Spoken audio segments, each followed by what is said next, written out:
Not knowing is true knowledge.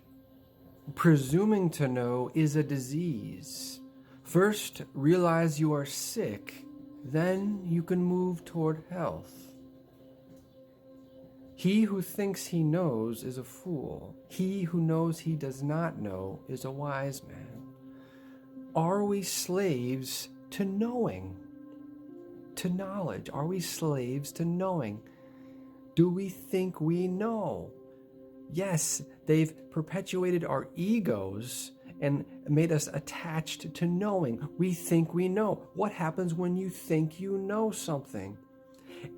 Does it prevent you from evolving? Does it prevent your consciousness from raising? Does it keep you at a lower perspective if you think you know something?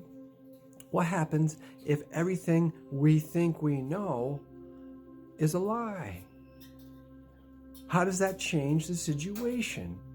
Then everything we think we know is actually enslaving us. It is keeping us at a lower perspective. So they program and condition us to have these egos, to identify with our ego self. What is our ego self? It's I think I am my body. I think I am how I'm dressing. I think I am my name and my job, and I identify with all these things. That is me. I am this actor. I am identifying with the actor, and this actor knows. I know, so you can't tell me anything. Well, guess what? When we get stuck in knowing, we are trapped.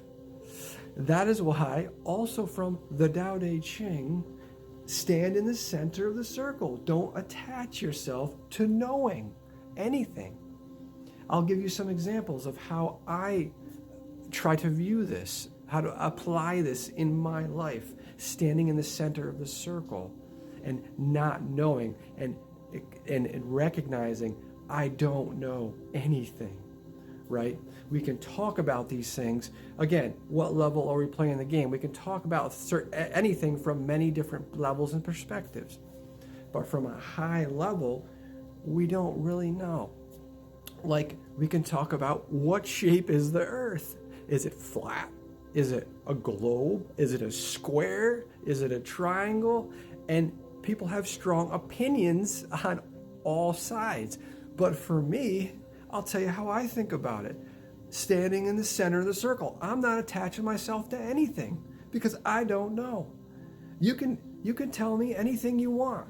What happens if everything you believe to be true is a lie? Remember, I don't know. I'm telling you, I don't know about anything. I'm standing in the center of the circle. I can only share with you my perspective and my experience and what makes sense to me, but I'm not saying I know.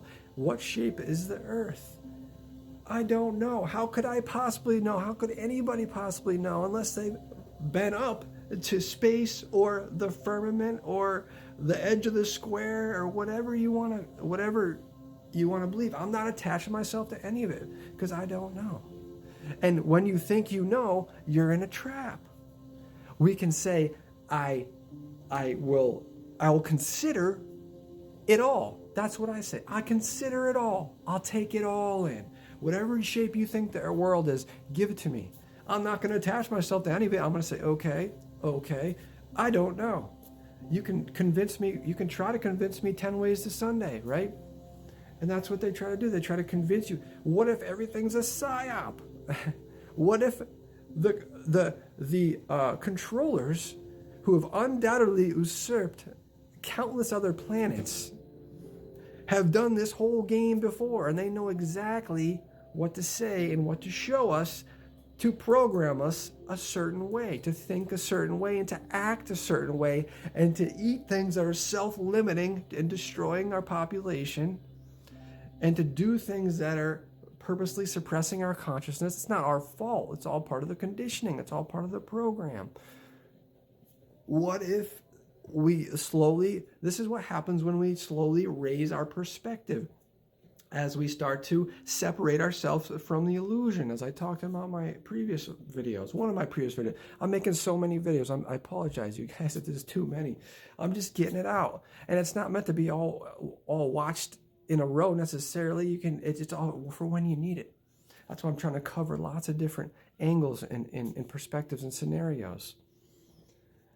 So, he who thinks he knows is a fool, right?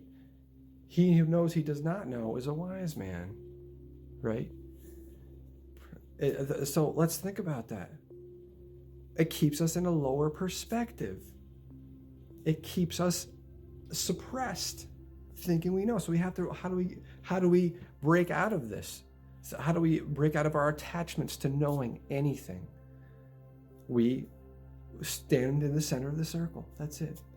Tao Te Ching. If you haven't had a chance to read or listen to the Tao Te Ching, please do. There's a good audio book versions of it on YouTube.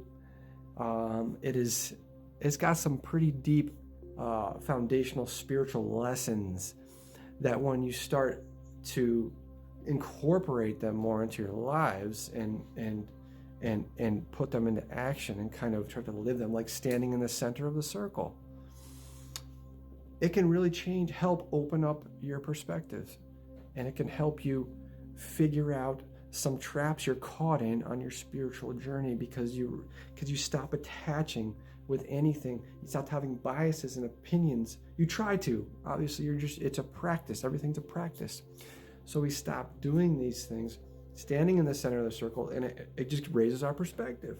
Because wait a minute, we're not letting a select piece of proposed knowledge keep us at this level, because that's what it's doing. We think we know.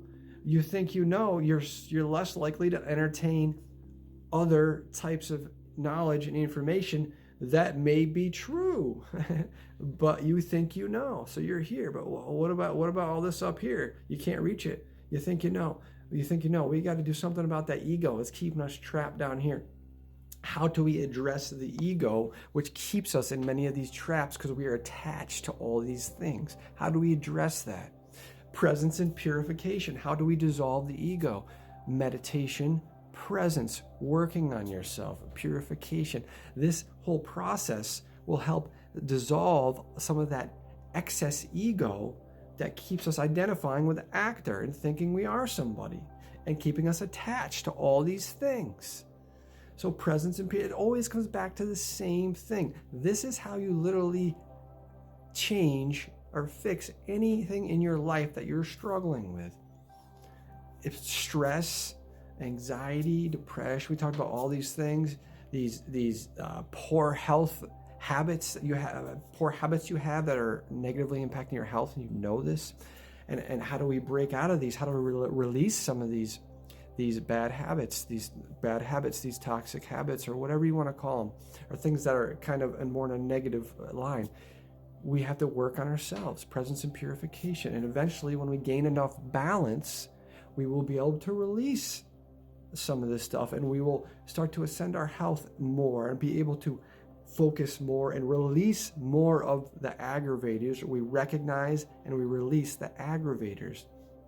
This is how we move forward in this process, which are things that aggravate the mind. They stimulate, and they're making you think too much. Because remember, the key focus of all of this is presence, staying in the eternal present moment of God's love. I am God's eternal love pouring forth. That's the main focus always, and that will keep us moving forward on the journey. That will keep raising our perspectives. We don't have to worry about time. It's going to take this time. It's too long. It's too short. X, Y, Z. That doesn't even matter or really exist, because we're just in the eternal present moment. That's the only time we ever are, if that makes sense. I don't know if that was the right wording. In the eternal present moment. That's it. So we don't have to worry about, I have to do this in X amount of time. You don't got to do anything in any time. You just have to be present. And that is all the time. That is it. That is eternal. So that's all we have to do. So to bring this talk around, We're trying to stand in the center of the circle and don't think we know. I don't know. I say that to myself every day. I don't know anything. Namaste.